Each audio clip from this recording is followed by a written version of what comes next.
Ymedia Group, the fastest growing media group in North America.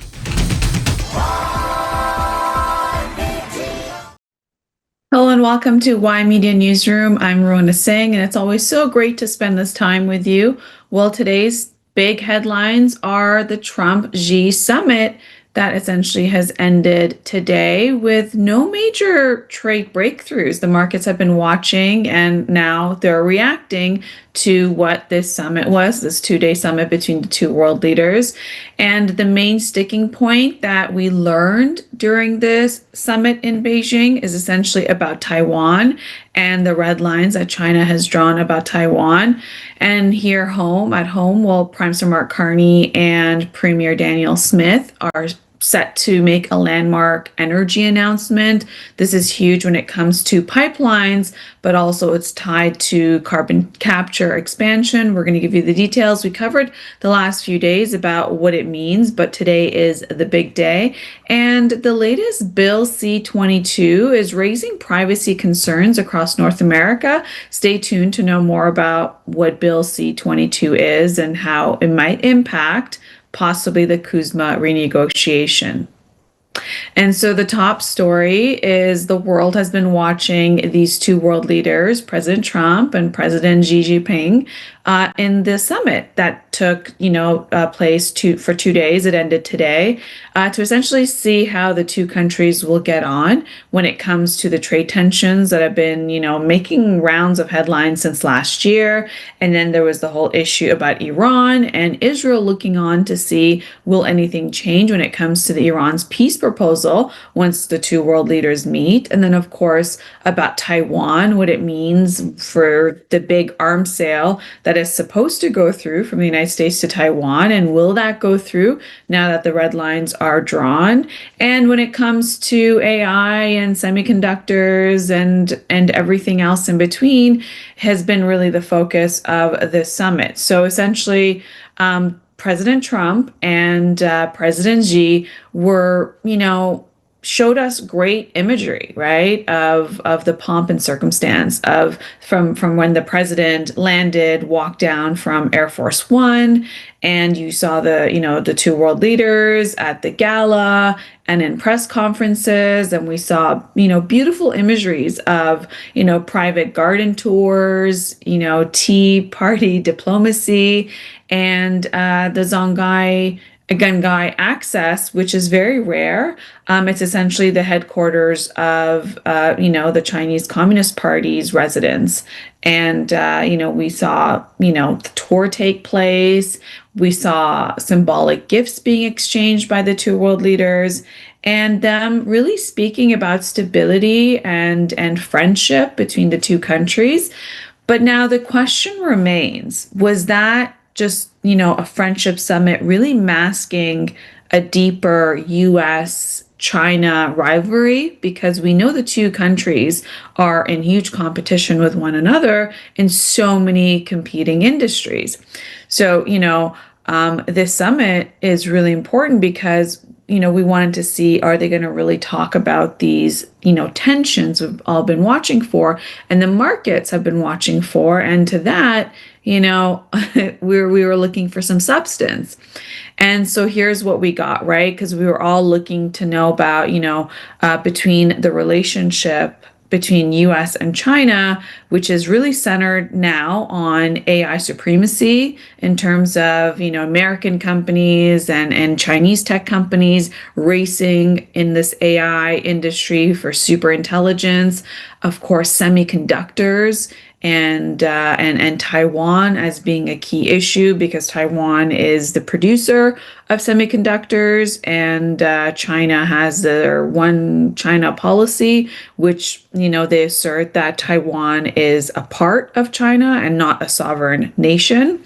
And then there's, of course, the military power and the strength of both countries. There was the entire tension on, what does it mean for energy security with this war that started on February 28th with Iran and the Strait of Hormuz being closed down and that impacting China directly as 45 to 50% of its oil comes from the Strait of Hormuz and has great ties with Iran. And we know that this war turned into a ceasefire and now stalemate conflict without an end date for resolution as of now.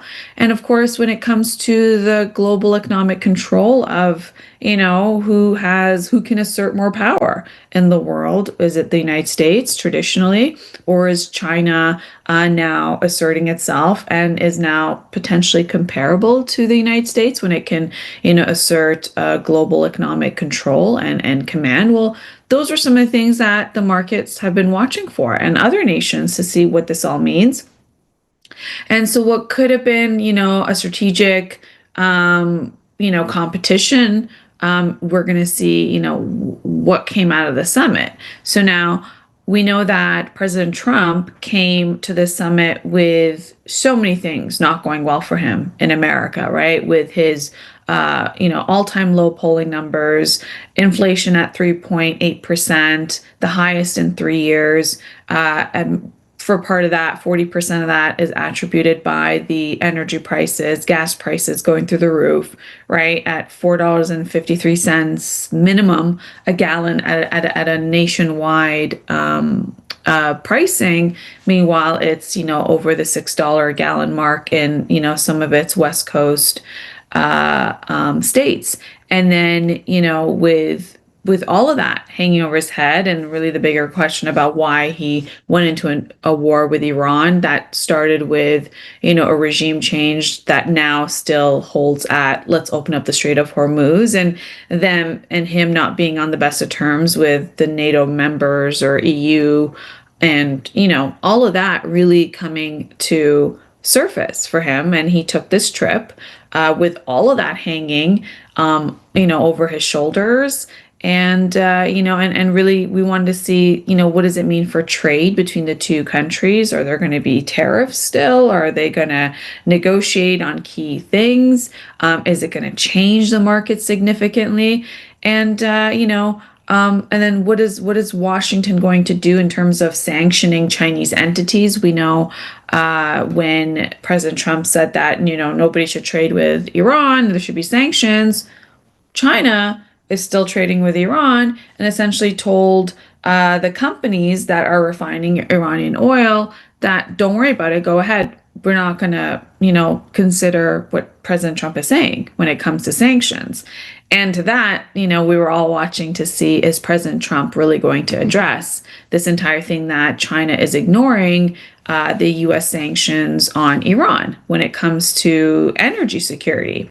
And to that, of course, you have, all the intermediary banks that are waiting to see, are they going to be fined because they're following through with this transaction and it's supposed to be a sanction. So that was also looming over their heads to see what it would mean for the summit. Yet we saw pageantry, we saw beautiful photo optics, and we saw, a great display of what appeared to be friendship. But, really, where was the substance on all these issues that we've been waiting on, other than what China, essentially put out there very early about Taiwan?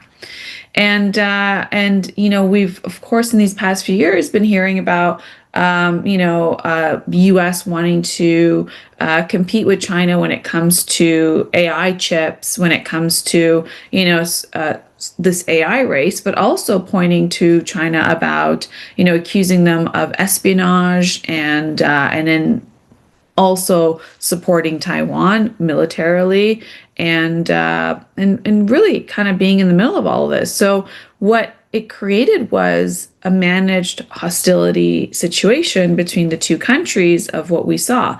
So essentially, why would the markets care? Because you have the United States and China that appear, when you really look at the facts, that they're deeply economically dependent on one another, despite this politically situation of the two countries and where they stand on tariffs, trade, and all those tensions. For example, when you want to look at how they're dependent on each other. You have an American company like Apple, it still manufactures most of its iPhones in China.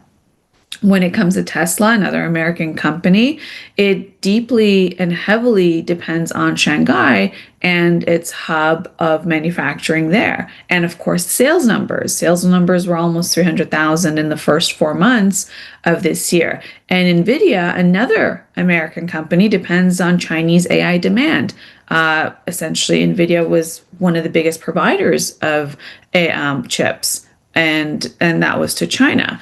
And then you have the global supply chains that remain intertwined when it comes to Chinese manufactured goods that get exported to the United States. And, if you recall, at some point, you couldn't go into a store without having to pick up the item you want to purchase and turn it around and see made in China, right? And that's been the case in Canada as well.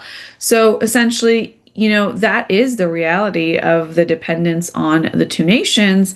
And so, was there going to be a destabilization, even though you have the two of these nations leaders really, exchanging these types of words that we've seen all last year, except this 2-day summit, which we saw the markets react when it came to manufacturing, shipping, and what it meant. And do you recall how President Trump in his first term called, COVID a China virus, right? And everything else that's been taking place. So this was, a shift from everything else from in the media and what the two countries have said of one another and the actions they've taken. But here we have it, right? So first thing is Taiwan, major issue for President Xi, essentially saying that mishandling anything regarding Taiwan, meaning if the arms sales goes through to Taiwan, so we'll see if President Trump, when he's back in Washington, D.C., if he's going to halt the arms sales to Taiwan or is he still going to carry it out? But essentially, China has said, it's very, in their terms, a very extremely dangerous situation if there is any mishandling of Taiwan, right? And this is significant because China rarely uses language this direct publicly, right? And it did on Taiwan for this summit. And Taiwan is not just a territory dispute, right? Because China believes that Taiwan is a part of China and that it's not a sovereign nation. And so aside from it being a territory dispute, essentially Taiwan is the center of global semiconductor systems, right? So Taiwan produces the majority of advanced chips that power AI, that power our smartphones, that power defense systems, that power cloud computing, that power military technology. So without Taiwan, much of the modern global economy freezes. And we'll have, just like how we saw what took place with the Strait of Hormuz that handles 20% of the global energy supply and it being, essentially closed off for 2.5 months. And we saw how gas prices went through the roof and lack of access to gas and fertilizer. It's going to have repercussions. And we're seeing that not only on human lives, but we are also seeing it on how, countries are having to use their stockpiles and having to tell their citizens on not go to work, don't drive unnecessarily. It's affected cooking oil. And, here in Canada, it's affected the prices at the pumps, jumping from, it went from 130 prior to the conflict, the war that started on February 28th, and now it's jumped to almost $2 a liter, and it'll fluctuate between all that. That's like 70 cents difference. And it's the same in the United States when it comes to their prices, then affects everything else, like the prices being increased in the grocery stores. So now, if you can imagine, that's just the Strait of Hormuz. If you can imagine if anything happens with Taiwan, and as it's the center of manufacturing of advanced chips, which would impact this AI race, data centers, smartphones, defense systems, cloud computing, military technology. You can just imagine what the fallout of that would be. So the risk is huge, right? And you have that in terms of China's military buildup. and posture in the region. And then, in effect, you have also the US military support in Taiwan. And then you have this AI competition between the two countries. You have the semiconductor dependency, of course, which we've identified when it comes to all these technology firms. And so this is very critical. And of course, Iran is one of the biggest things when it comes to the United States, as it's been in the standstill. It has U.S. Navy ships in the port in the Strait of Hormuz, against the Iranian ports to prevent them from trading. So you have all of that, at the same time, and to that, China is essentially looking at U.S. and thinking, okay, you haven't been able to make a deal with Iran, and there's energy costs are rising through the roof. And you haven't been able to deter Iran from attacking the GCC countries where you have military bases.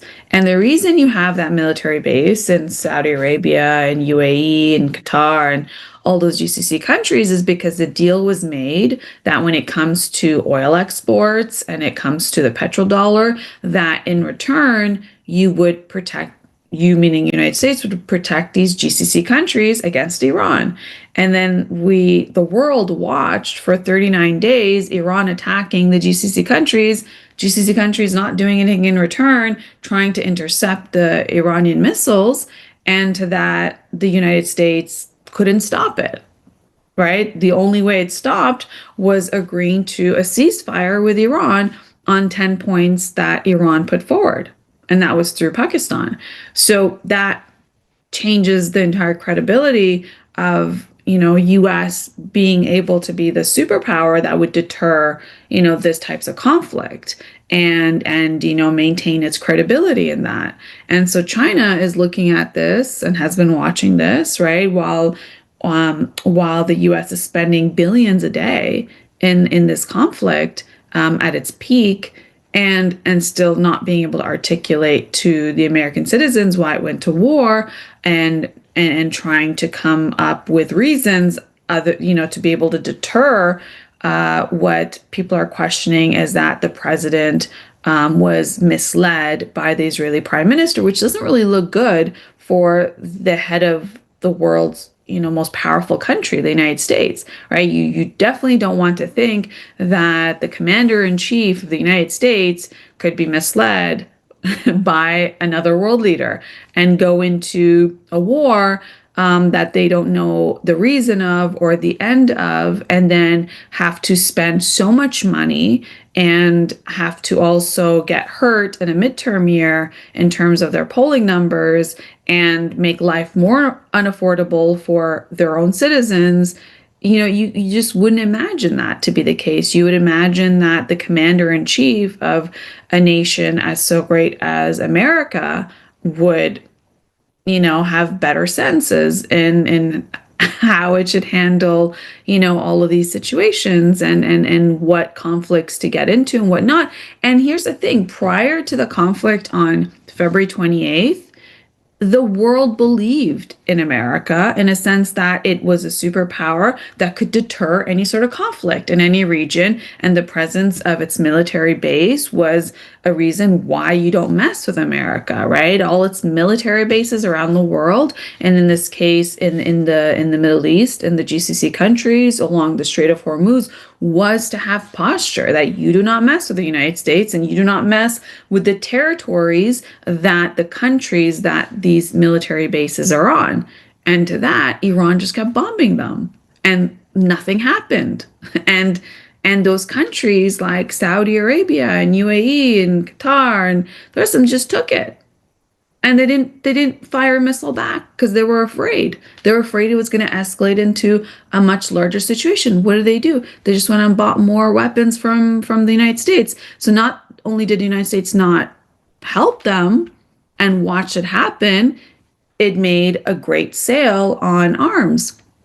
So when you look at all of that, When something actually goes into test, when you test something that you assume is the case, like when you assume there's a superpower that could deter things, and if it's untested, you will maintain your assumptions. You will continue believing that.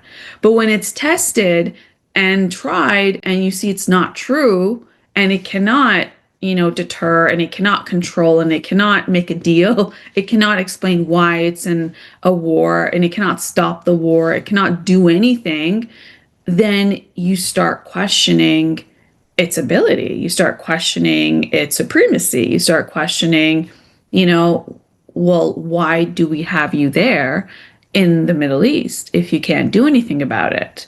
And you can't tell us why we all assume you're being misled by another nation's leader, right? Because that doesn't look good on you either, because it makes you look like you got fooled, right? So you have to come up with a reason of why you made these decisions yourself on the grounds of your own US intelligence, right? That would be a credible thing. And that would hopefully get your citizens on board to be able to support you.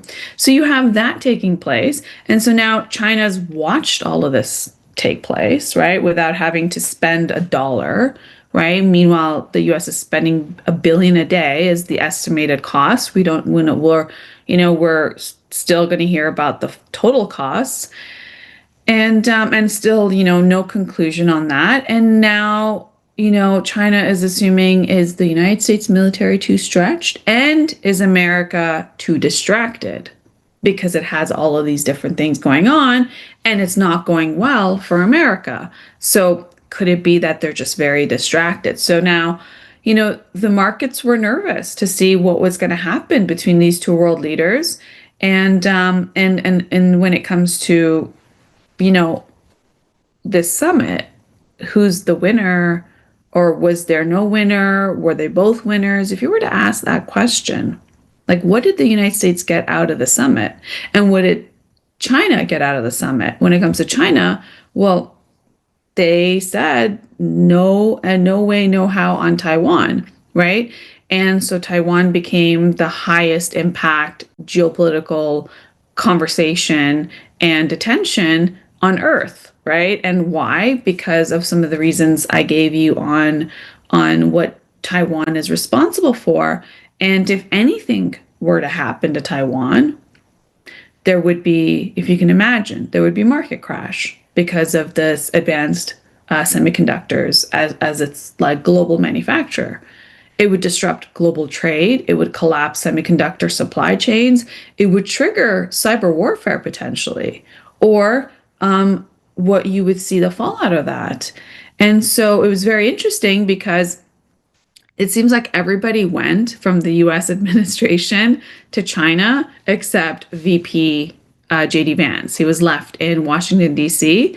And we know that, in a year time from now, we're going to be going through who the Republicans are going to choose for their next leader to run for president, right? And we know there's a race between Marco Rubio and Vice President JD Vance. And so Marco Rubio was in China, JD Vance was not. And all eyes were on China and not on Washington, D.C., where JD Vance was. So it was interesting because Secretary of State, as he should be there, right? But we know that he's, eyeing for the top job. Marco Rubio was there at the, at this summit, and he actually revealed what were the high stakes conversations between the two leaders, Trump and President Xi. And essentially, he said that even though what we saw, tensions over Taiwan, Iran, military power, and all that, in an interview, Marco Rubio with NBC, he essentially said that the U.S. arms sales to Taiwan did not feature prominently in talks with China, despite China's strong opposition. So we know that China doesn't usually sometimes say things directly, but it did say directly about Taiwan mishandling Taiwan. And in those terms, they're talking about this arms sale. So what he did say is that Marco Rubio did say that the policy remains unchanged when it comes to U.S. and Taiwan. And he said that, and he actually warned China by saying that even though China believes in the one China policy, and he said that ideally, and I'm paraphrasing here, he said ideally, they would think that Taiwan would reunify with China voluntarily. So maybe there would be a referendum and the people of Taiwan would vote, and then, to that diplomatically would reunify and become, one China policy, right? And Marco Rubio warned China, saying it would be a terrible mistake if China were to take Taiwan by force.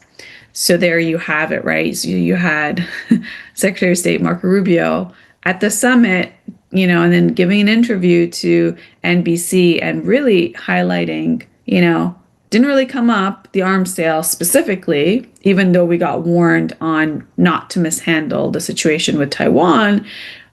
China still believes Taiwan belongs to them and would hope it would be a diplomatic, reunification, but it would be a mistake if China decides to do anything by force to Taiwan. Now, Marco Rubio's presence in Beijing was historic, actually. And the reason is that China had previously sanctioned him over his criticism of Beijing's human rights policies, Hong Kong's crackdown, and the Taiwan threats that he addressed in this interview with NBC. And essentially, Beijing had adjusted the Chinese transliteration of Rubio's name for the summit. And this was because to diplomatically bypass parts of the sanction issue. So, so it was historic for him to be there. And then what they had to do in response for him not to be, subject to the sanctions that were previously on him, and I guess currently are. And so Rubio did sound alarms on China's military expansion, specifically when it came to what he said about, he suggested Beijing's ambitions may go far beyond Taiwan towards what he said, global military protectionism, very similar to the United States, right? So when you look at, U.S. concerns on China. And, in Marco Rubio's position, he's a Secretary of State. This falls under his file to be able to deal with other countries. So that's why, he pointed out, you have China's naval expansion in the area. You have this AI-enabled sort of warfare that's going on, and you have China's cyber capabilities, you have their missile systems, and them being the dominant country in the Indo-Pacific region. So that was, was very critical. Now, when it comes to Iran, President Trump claimed that President Xi assured him that China would not provide military equipment to Iran. So if you recall, when the first time the two countries, US and Iran, sat down to have their first round of talks in Pakistan, that was led by Vice President J.D. Vance from the American side. If you recall, there was reports that came out that there is a shipment of arms going from China to Iran. And then the reports came out and said, no, that's not happening.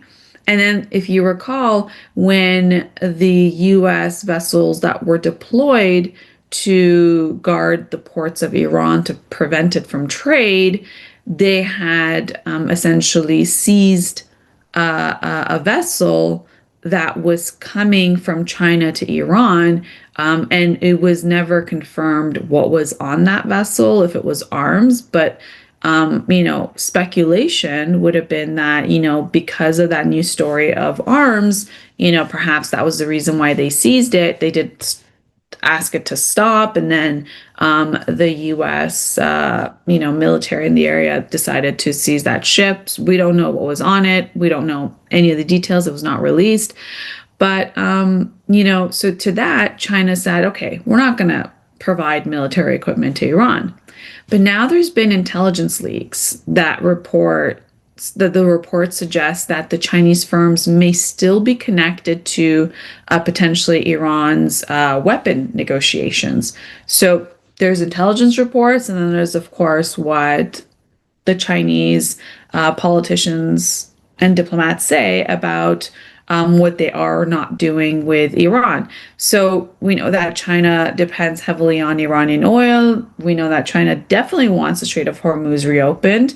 And so this was part of Beijing's balancing act, right, to support stability, but without abandoning Tehran. We know that the Iranian foreign affairs minister was in China last week, meeting with the Chinese foreign affairs minister prior to President Trump's trip to China. So, there is a relationship there. So it was the balancing act from China's side, with President Trump. President Trump said that President Xi told him, this is a quote that President Trump said, is that President Xi said, "If I can be of any help whatsoever, I would like to help."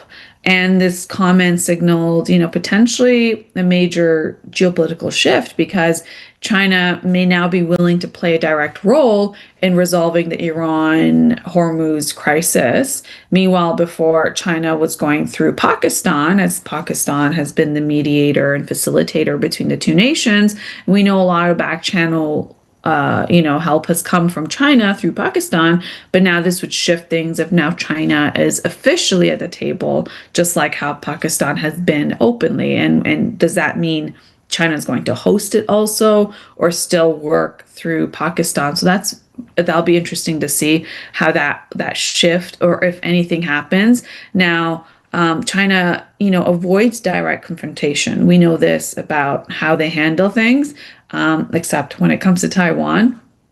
So, this is part of what is happening in the situation that we all watched very carefully. And we know that the two countries are deeply dependent on each other, as we talked about, the American companies and how they heavily rely on Chinese manufacturing, Chinese support.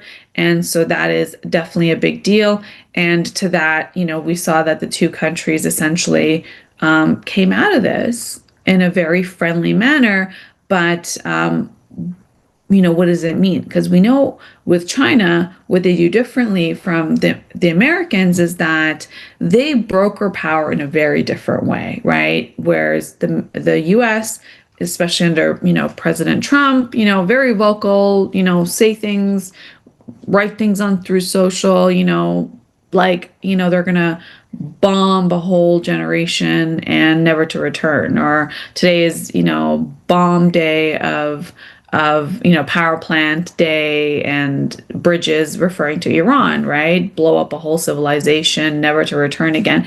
That kind of rhetoric, right, is what the president, or 51st state, or I'm going to buy Greenland, and just very direct and very in your face type of approach that President Trump has, right? And then, of course, with the military power and might, and what we saw take place in this war with Iran, and the 12-day war last year with Iran, and or what how they handled Zelensky in the Oval Office, right, where Vice President JD Vance really talked down to President Zelensky of Ukraine, and same with President Trump. Marco Rubio stayed silent in that one, just kind of sitting on the sofa. But, we've seen this type of thing, whereas China does it differently. What does China do, right? China positions itself, as, tries in terms of a mediator, stabilizer, but like an indispensable global power. How does it do that? Well, essentially, even though we've seen China avoid, military intervention in some of these things that have taken place, what it does is it expands its influence with trade or diplomacy or energy or strategic dependence, like how it's loaned, money to specific countries that couldn't build infrastructure. And then when they couldn't pay back the loans, essentially China came in and owns the infrastructure. And that's the case with a lot of countries in Africa and in the Middle East and elsewhere. So in Asia. So that's, in terms of how China does it. And then those countries wake up and they realize, oh, China kind of owns our infrastructure, our bridges, our airports, our, whatnot. So that's the key difference there. And so it's very interesting to see how these two world powers were able to have this kind of conversation about so many of these things, and yet like nothing really came out of it other than the ceremonial pageantry of the state dinner, the warm reception from the both sides, the gifts they gave to one another, the delegation of business leaders being there from the American side, the Chinese side.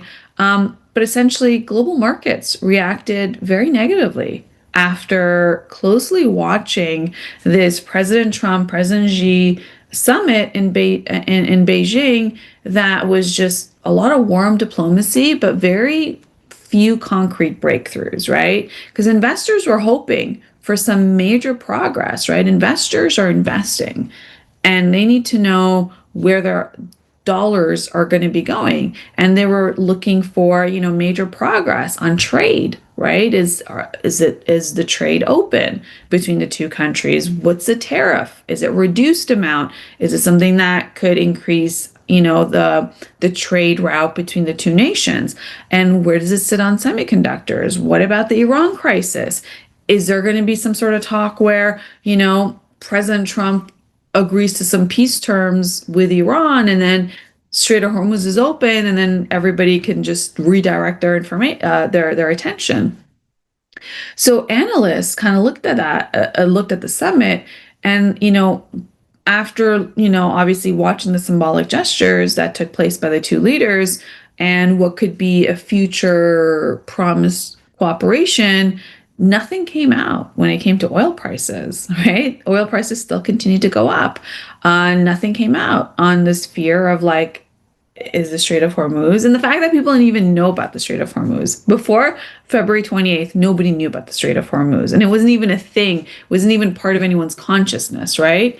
And now it's like, now everyone's watching. Like, what does it mean? Is it open? Is it closed? Who can go in? Who can come out? And now, do we know is the U.S. going to sell arms to Taiwan, or is it not? We don't know that. We'll see what happens in the coming weeks.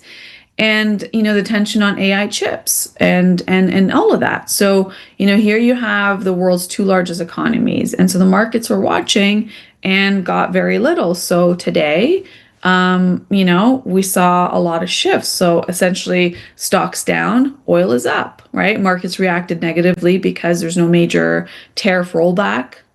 No rollback by the two countries, no Taiwan breakthrough, except the red line that China drew, and no major AI chip agreement that was announced that the markets have been looking forward to. And of course, nothing on Iran and the Hormuz or any of that situation, right? Unchanged. So oil prices continue to climb as a reaction to no announcement, and that continues. And now, even though President Trump said, it was a fantastic summit, fantastic trade deals during the summit, analysts are looking at this and saying, well, the announcements lack specifics. Specifics are good, right? About dollar amounts, when, how, percentages on tariffs. Are there tariffs? Are they going to be rolled back? What exactly will be part of that? Well, China said they're going to potentially buy double-digit billions in U.S. agriculture goods over 3 years. That's what China said. And that includes soybeans, grains, and agriculture exports, right? But the markets viewed this proposal as just very symbolic, because this is very similar to old trade promises where, the United States sells soybeans and grains to China. And so China said those same things. Meanwhile, the elephant in the room is, an AI chips deal, opening up the Strait of Hormuz situation, bring back the markets in terms of oil prices, some sort of stability, maybe reduce the tariffs. Nothing, right? So again, that's why it's been, in terms of it's been a symbolic thing. And then you have President Xi saying that essentially, okay, well, showing that he met his diplomatic objectives. And what could have been China's diplomatic objectives? Could it be that China wanted to appear equal to the United States? You have the president leaving Washington, going all the way to Beijing, right? Looking for some sort of win when his poll numbers are down, when he's got massive unresolved situations in his own country and and globally. And so now it appears China looks stable. China looks like they know what they're doing. And here you have a president visiting from America. And so was that the objective of President Xi? Was it to present, hey, China is equal to the United States, and of course it's going to have the utmost pageantry, and how it's going to show. But then now everyone's when they look at and watch the summit, what's come out of it is there just an idea of like the group of two, meaning the group of two largest world economies. And now we call them, and now we're looking at them as saying, hey, maybe these two countries is what is going to shape the next century, right? And so that is what kind of happened. So does that mean the United States perception came down a bit and China's perception came up a bit? And so, we'll see. I mean, the markets are going to dictate in terms of investors' confidence, and we'll see what, the public think about how this all played out. And of course, that comes down to also local businesses that rely heavily on these trade agreements. And so, is it a case where China and US cooperate and appear like co-equal superpowers, where China still has room to come up? And it appears US is just going down on so many of their key stats. So, it's when it comes to the tech stocks, well, these China-linked tech stocks fell sharply after the summit as well, because there are reports of Ymedia and Boeing and Tesla all faced major investor pressures. And these are American companies. And traders are questioning whether any meaningful trade easing is the case that actually occurred, or any meaningful conversation that America can go back and announce. So essentially, this is what you're looking at in terms of this summit. Okay, and maybe it was a distraction. Maybe President Trump needed to get out of America for a few days, and he's going to be back, and we're going to see what it means on everything else he was handling before the summit. Now, coming to Canada, well, Canada's also signaled that it will continue its Taiwan Strait naval transits despite Chinese warning. We know Canada has, struck a trade agreement with China. We know that Prime Minister Mark Carney has been very ambitious and has, been very active in visiting many different countries to make sure it has trade agreements to be able to diversify from the United States. Now, numbers will prove it's very hard to diversify from the United States, given that it takes 75% of Canadian exports. So we don't know what other countries will replace that 75% of exports. But nevertheless, the Prime Minister has been very active in these things. But now, Canadian Defense Minister David McGuinty says Canada will continue sending naval ships through Taiwan Strait. And the Strait of Taiwan is obviously critical because we saw this all play out with the US. Beijing is warning, other countries, hey, back off the area. Now, this is, if you recall, when Prime Minister Mark Carney was going over to China, essentially there was an entire thing where the Chinese diplomats warned Canada against sending their MPs to Taiwan and conducting further naval operations in the Strait of Taiwan. So, what does it mean? So, essentially, Taiwan Strait has become one of the world's most dangerous geopolitical issues to be concerned of, right?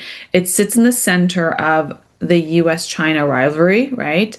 It sits in the center of the semiconductor supply chains that we talked about, the AI competition, military tensions, and the global shipping routes. So the Strait of Taiwan has more than 20% of the global maritime trade go through the Strait of Taiwan, and they pass through the Strait of Taiwan annually. So that's 20% of global maritime trade. Very significant, right?